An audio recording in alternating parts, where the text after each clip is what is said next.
ด้านพระธรรมคำสั่งสอนจากพระสงฆ์ตลอดถึงครูบาอาจารย์ไปฮือกับท่านสาธุชนได้รับฟังกันในบริเวณที่คลื่นไปถึงได้แล้วก็แหมช่องทางหนึ่งนั้นอาตมาภาพก็ได้ไลฟ์สดทางเฟซบุ๊กส่วนตัวซึ่งเป็นเฟซบุ๊กชื่อนามเดิมของอาตมาภาพชื่อฉลำแก้วจินดาก็เป็น2ช่องทางด้วยกันตีเฮาตันทั้งหลายก็จะได้ปะกันทุกคืนวันจันทร์ในเวลาประมาณ3 ทุ่มเป็นต้นไปวันนี้วันจันทร์ที่6เดือนกรกฎาคมเป็นวันแรม1 ค่ำเดือน8เป็นวันเข้าพรรษาตะวาเป็นวันอาทิตย์ที่5เป็นวันอาสาฬหบูชาซึ่งเป็นวันสำคัญในทางพระพุทธศาสนาตามที่เราทราบแล้วว่าวันสำคัญในทางพระพุทธศาสนานั้นจะมี4 วันด้วยกันวันแรมวันเพ็ญเดือน3วันเพ็ญเดือน3นั้นเป็นวันมาฆบูชาวันเพ็ญเดือน6เป็นวันวิสาขบูชาแล้วก็วันแรม8 ค่ำเดือน6เป็นวันอัฐมีบูชาแล้วก็วันเพ็ญเดือน8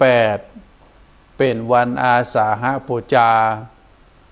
แล้วก็ต่อจากนั้นแหม1 วันเป็นวันเข้าพรรษาเพราะฉะนั้นวันเพ็ญเดือน8 เป็นวันอาสาฬหบูชาวันแรม1 ค่ำเดือน8ก็จะเป็นวันเข้าพรรษาซึ่งเป็นของคู่กันเพราะฉะนั้นวันสำคัญแต่ที่ตรงวันเพ็ญนั้นก็จะมีอยู่3 วันก็คือวันมาฆบูชาจะเป็นวันเพ็ญเดือน3ของปีแล้วก็วันเพ็ญเดือน6ก็จะเป็นวันวิสาขบูชาวันวิสาขบูชานั้นเป็นวันคล้ายวันประสูติตรัสรู้และก็เสด็จดับขันธปรินิพพานขององค์สมเด็จพระสัมมาสัมพุทธเจ้าต่อจากนั้นแห่ม7 วันหลังจากเหตุการณ์ที่พระพุทธองค์ได้เสด็จดับขันธปรินิพพานแล้วก็จะเป็นวันถวายพระบรมศพถวายพระเพลิงพระบรมศพขององค์สมเด็จพระสัมมาสัมพุทธเจ้าเราเรียกว่าวันอัฐมีบูชาแล้วก็ต่อจากนั้น แหม2 เดือนก็จะเป็นวันเพ็ญเดือน8เขาเรียกว่าวันอาสาฬบูชาแล้วก็ต่อจากวันอาสาฬบูชาแห่งวันหนึ่งก็เป็นวันเข้าพรรษาอันนี้เป็นวันสำคัญในทางพระพุทธศาสนาวันอาสาฬบูชาเป็นวันสำคัญที่พระพุทธองค์ได้แสดงปฐมเทศนาเรียกว่าธรรมจักรปวัตตนสูตรในวันเพ็ญเดือน8หลังจากที่พระพุทธองค์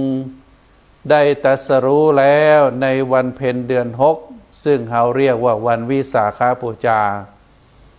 เมื่อพระพุทธองค์ได้ตรัสรู้แล้วพระพุทธองค์นั้นได้เสวยวิมุตติสุขอยู่เป็นเวลา7 สัปดาห์49 วันเสวยวิมุตติสุขก็คือการหวนระลึกถึงพระธรรมที่พระพุทธองค์ได้ตรัสรู้เพราะว่าเป็นธรรมะที่ลึกซึ้งแล้วก็เป็นห่วงเวลาที่พระพุทธองค์นั้นได้มีความสุขได้ระลึกถึงพระธรรมคำสั่งสอนต่างๆแล้วก็ได้ ทบทวนญาณที่เกิดขึ้นกับพระพุทธองค์เรียกว่าเป็นการเสวยวิมุตติสุขในการเสวยวิมุตติสุขนั้นก็จะอยู่บริเวณรอบต้นสีมหาโพธิ์ซึ่งเป็นสถานที่พระพุทธองค์ตรัสรู้เมื่อครบ7 สัปดาห์แล้วก็ประทับยืน7 จุด7 สถานที่เสร็จเรียบร้อยแล้วก็พระพุทธองค์นั้นได้มาทบทวนมาระลึกถึงพระธรรมคำสั่งสอนที่พระพุทธองค์ได้ตรัสรู้เมื่อ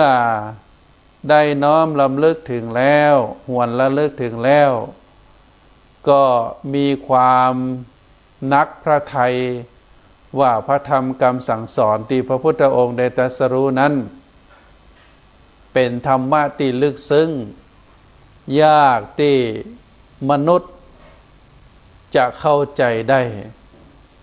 จะปฏิบัติได้แล้วก็จะตรัสรู้หรือเรียกว่าสำเร็จเป็นพระอรหันต์ได้นั้นเป็นเรื่องยากพระพุทธองค์นั้นได้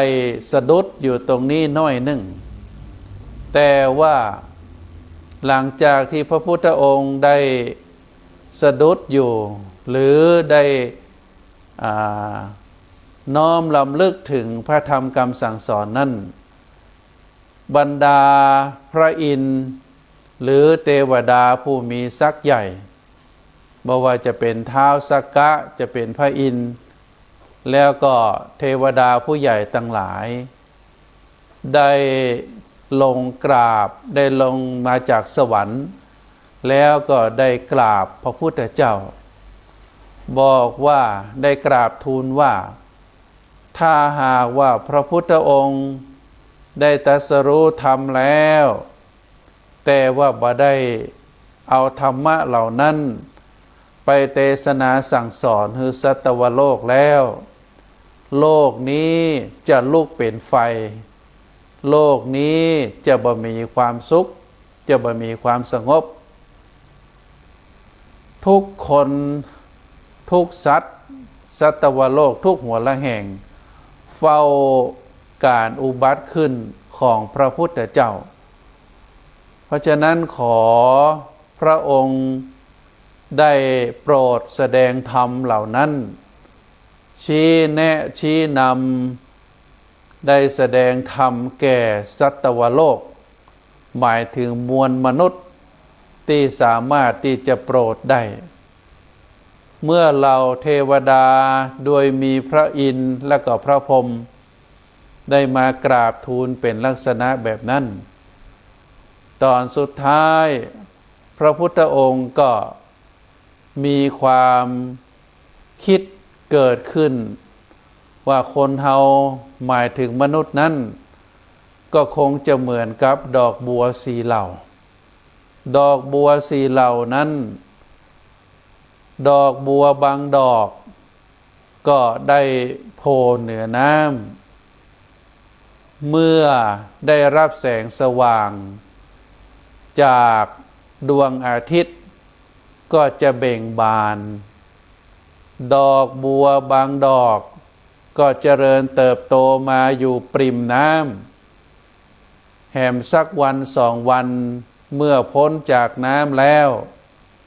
ก็จะได้รับแสงอาทิตย์เมื่อได้รับแสงอาทิตย์แล้วก็คงจะเบ่งบาน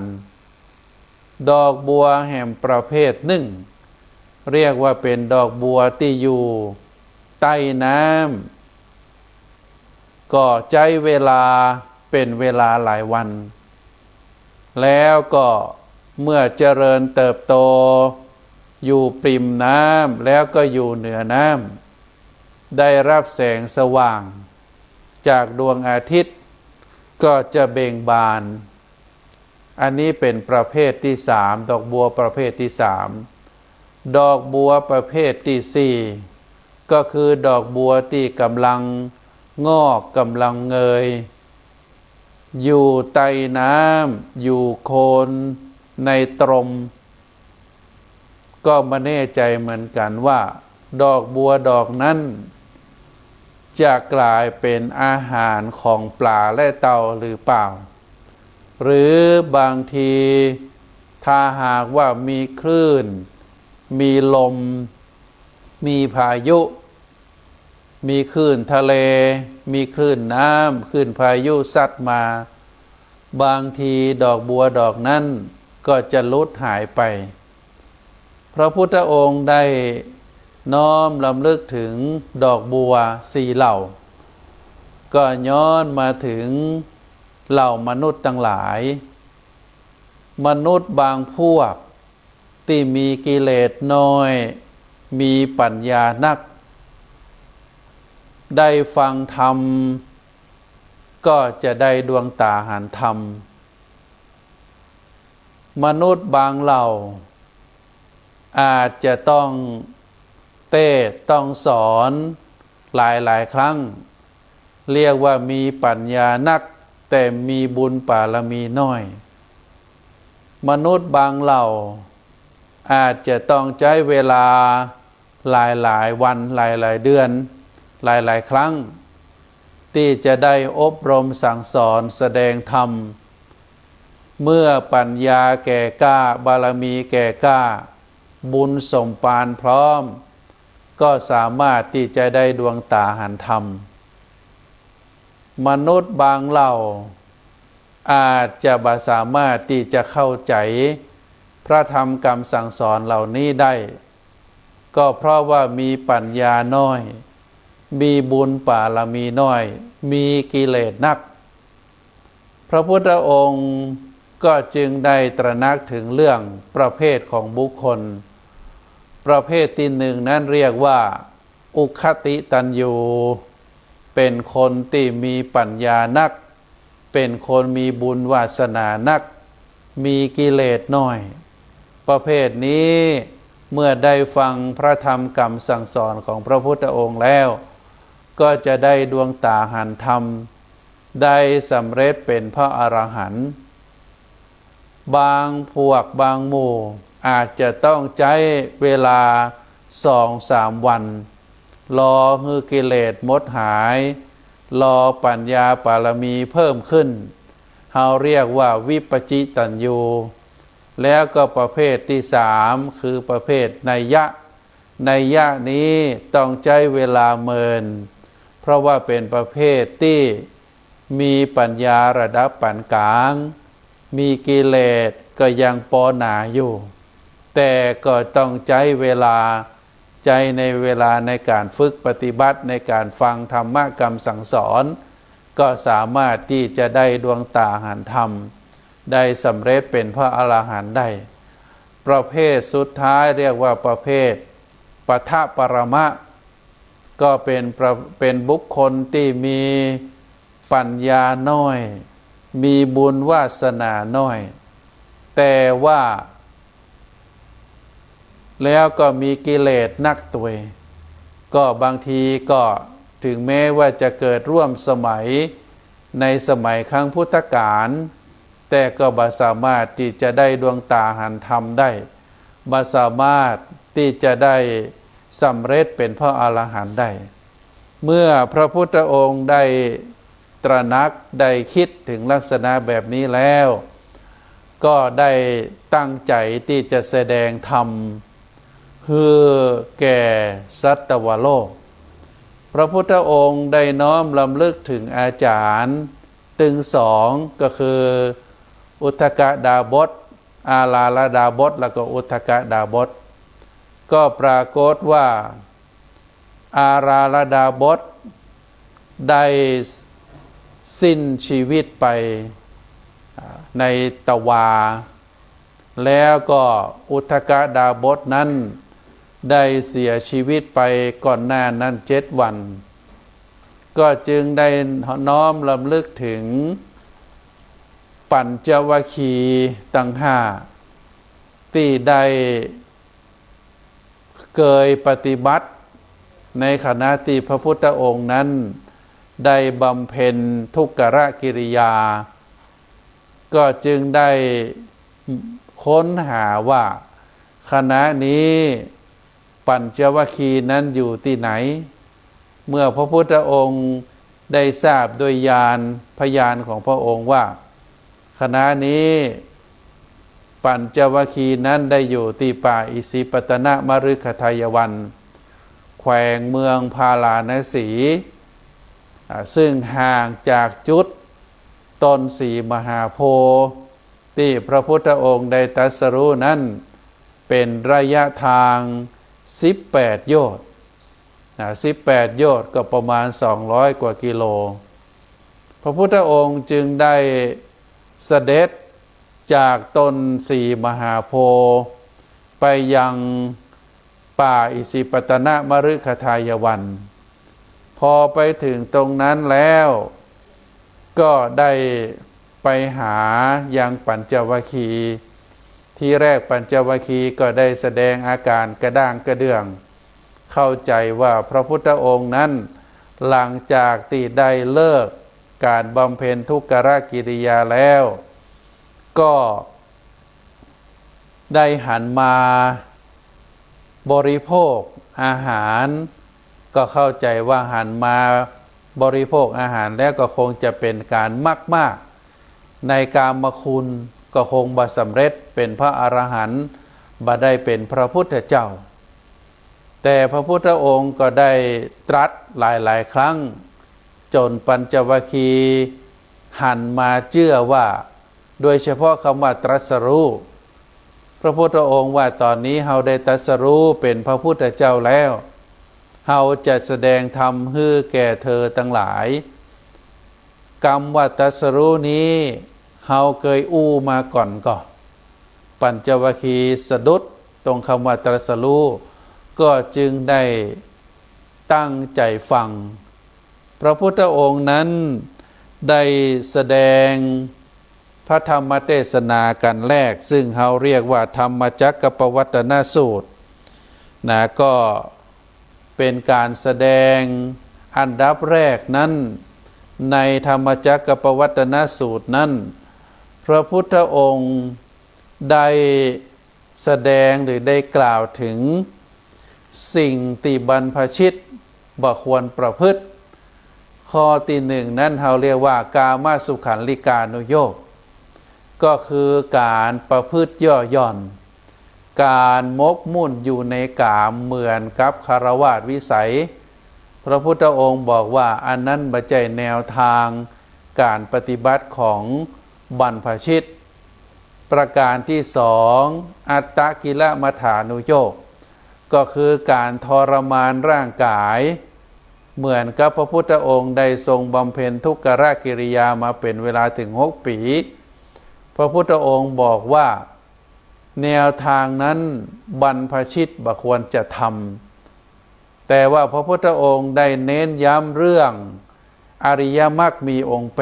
8เรียกว่ามัชฌิมาปฏิปทาการดำเนินชีวิตแบบสายกลางก็พระพุทธองค์ได้ความคิดจากซึงหรือพิน3 สาย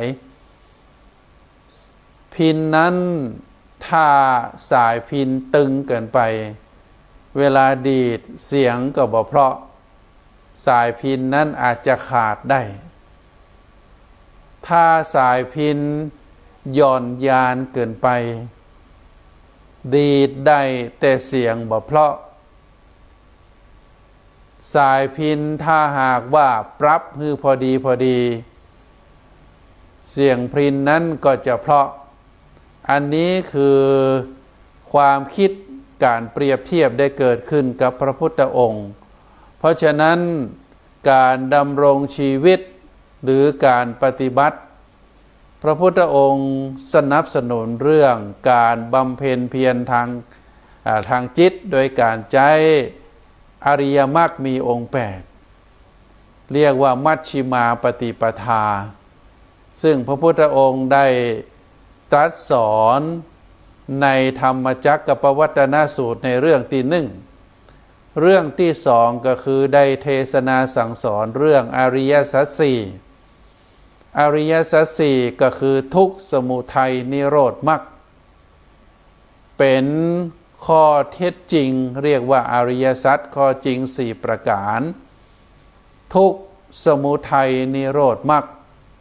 ก็ถือว่าเป็นแนวทางที่จะใจประพฤติปฏิบัติโดยการสาวไปหาเหตุประการที่หนึ่งทุกข์เรียกว่าสภาพทนได้ยากคนเฮามีทุกข์เพราะว่ามีตัณหามีตัณหามีกิเลสเมื่อมีกิเลสเมื่อมีตัณหาเมื่อมีความอยากกิเลสนั้นก็จะบังคับให้เกิดการกระทำในทางที่ชั่วเพราะฉะนั้นเมื่อมีการกระทำในทางที่บดีแล้วก็จะเกิดความทุกข์สาเหตุของความทุกข์ก็คือการมีกิเลสเพราะฉะนั้นอริยสัจองค์ที่ข้อที่หนึ่งก็เรียกว่าทุกข์อันดับที่สองพระพุทธองค์ได้ตรัสสมุทัยสมุทัยก็คือสาเหตุของความทุกข์สาเหตุของความทุกข์กติวาตะกี้ก็คือกิเลสอันดับที่สามนิโรธแปลว่าความดับก็คือการถอนรากถอนโคนของกิเลสคือหมดไปจากที่จิตใจแล้วก็ประการที่สี่มรรคก็คือแนวทางที่จะดำเนินการให้ถึงการดับทุกข์ก็เรียกว่าอริยมรรคมีองค์8อริยมรรคมีองค์8นั้นก็คือสัมมาทิฏฐิสัมมาสังกัปปะสัมมาวาจาสัมมากัมมันตะสัมมาอาชีวะสัมมาวายามะสัมมาสติสัมมาสมาธิถึง8ข้อนี้เรียกว่า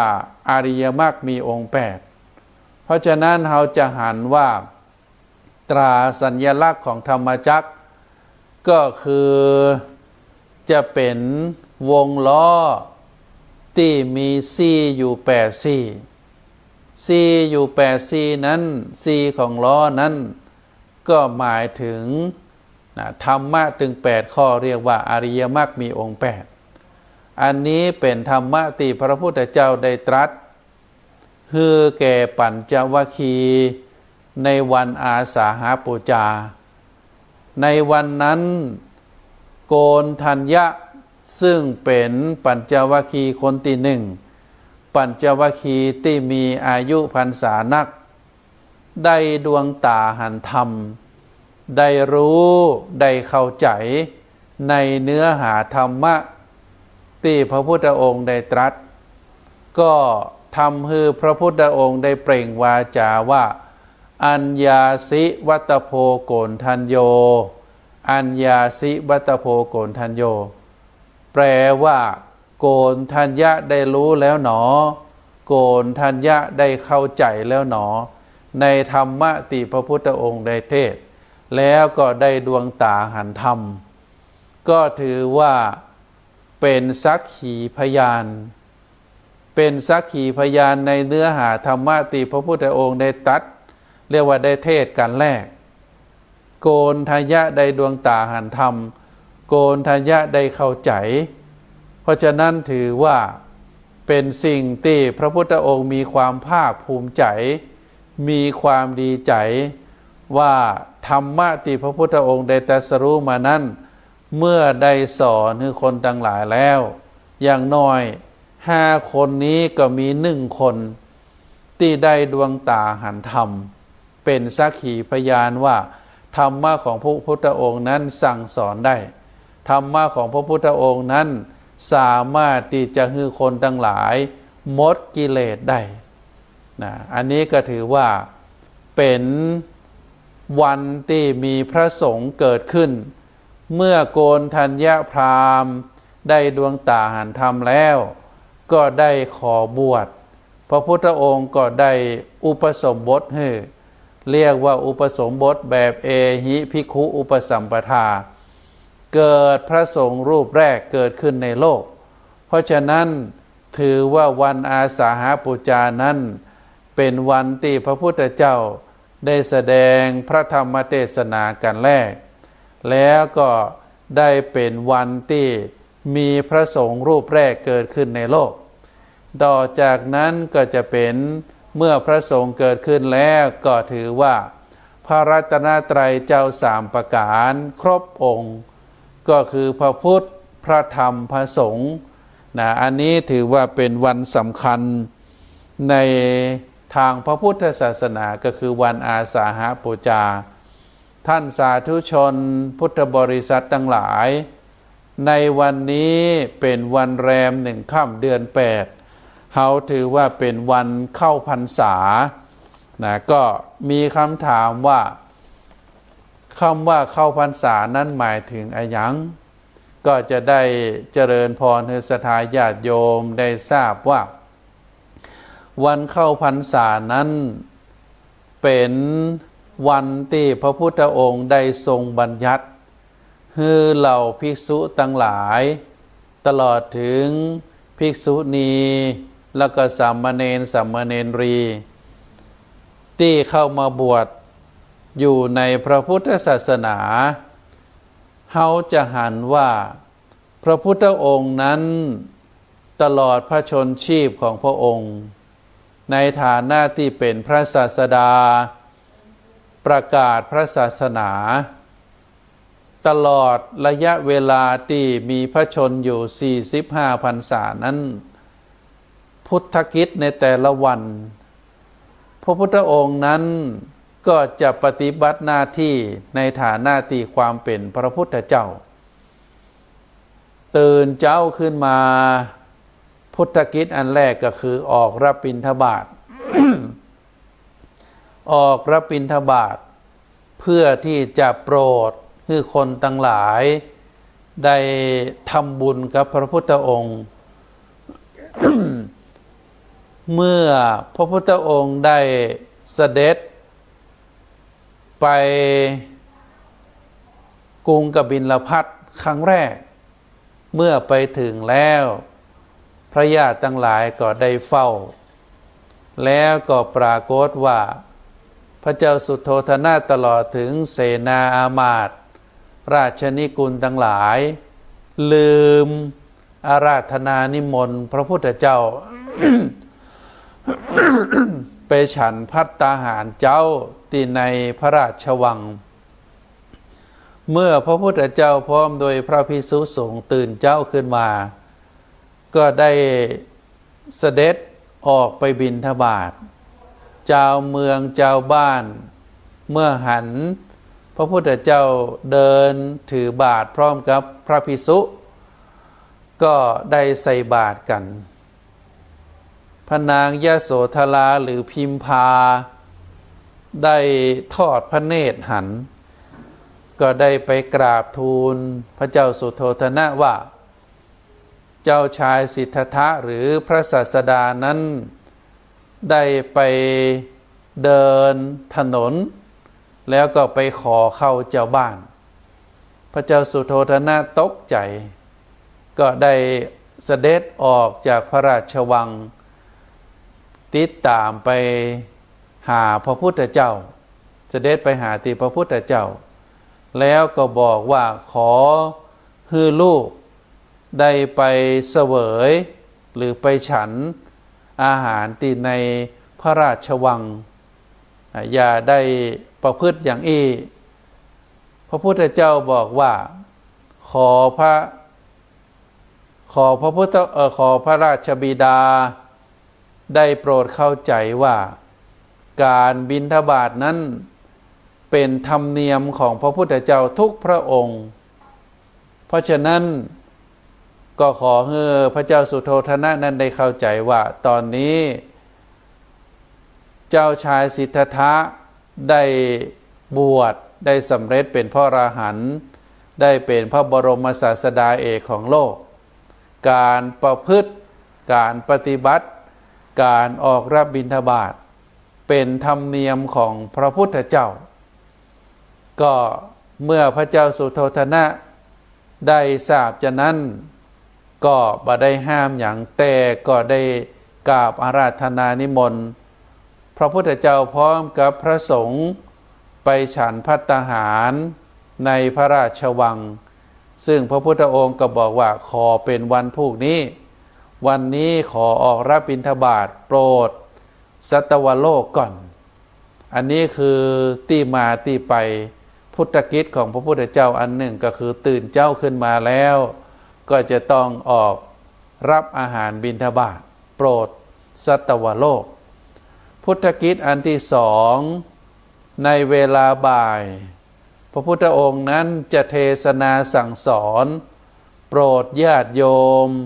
อุบาสกอุบาสิกาที่เข้ามาฟังธรรมมาสนทนาธรรมที่ธรรมบรรณศาลาบอกว่าพระพุทธองค์จะจำพรรษาที่ไหนก็จะมีการแสดงธรรมฮือแก่อุบาสกอุบาสิกาในเวลาค่ำพระพุทธองค์นั้นก็จะได้แสดงโอวาทและก็บอกกรรมฐานคือแก่เหล่าภิกษุทั้งหลายที่จำพรรษาอยู่ในอารามนั้น